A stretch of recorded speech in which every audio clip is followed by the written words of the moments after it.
Yang pertama, yakin bahwa rizki itu dari Allah, bukan karena usaha kita.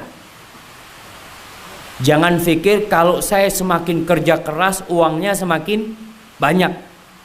Ada orang yang kerja keras lembur sampai sakit-sakit rizkinya tetap, bahkan lemburannya habis karena harus berobat sakit. Jadi yang pertama harus yakin rizki itu dari Allah. Yang membagi itu Allah. Kenapa fulan kaya, kenapa fulan miskin, Allah yang ngasih. Dan itu semua ujian. Ini yang pertama. Yang kedua, tawakal. Ketika kita yakin Allah yang ngasih, hati kita ini berserah diri kepada Allah. Ya Allah, pagi hari berangkat kerja, baca doa, Bismillahi tawakkaltu 'alallah. La haula wala quwata illa billah. Ada yang kerja jatuh patah tulangnya. Ada yang berangkat kerja ditabrak nggak pernah pulang ke rumahnya. Banyak kejadian. Maka ini harus ada pada diri kita. Yakin, kemudian kita bertawakal kepada Allah. Kemudian yang ketiga yang perlu kita lakukan, memperbanyak silaturahim.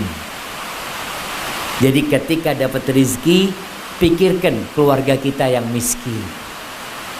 Jadi yang ada di benak kita ini bukan mau bangun rumah, bukan mau beli mobil, bukan mau kawin, buat apa macam-macam.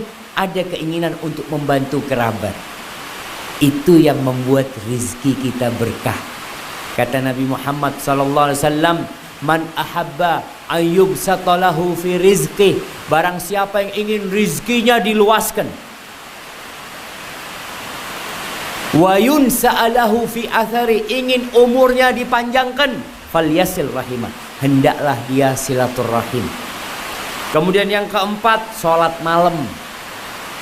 Kata Rasul sallallahu alaihi wasallam, ini pesannya Jibril kepada Nabi alaihi salatu wasallam, wa'lam anna syarafal mu'min qiyamuhu bil-lail.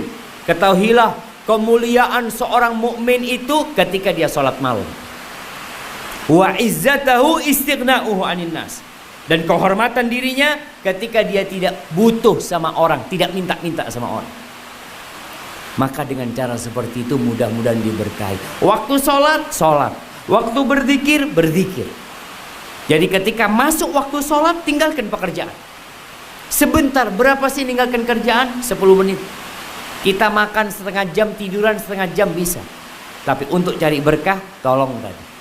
Dengan cara kita melaksanakan perintah Allah, khususnya sholat yang 5 waktu, insya Allah rizkinya diberkahi. Mungkin dapatnya tetap, Ustaz, saya ini sudah sholat Ustaz, tapi tetap gajinya sama Ustaz. Ya memang nggak beda. Apa kalau yang sholat di masjid gajinya beda jemaah? Enggak. Kita tidak udah sampaikan. Kita udah sampaikan kalau ibadah sholat kita, ibadah kita yang lain tuh pahalanya kapan diambil? Di akhirat. Bukan di dunia, tapi di dunia kita dapat berkahnya insya Allah. Barakallahu fikum. Baik.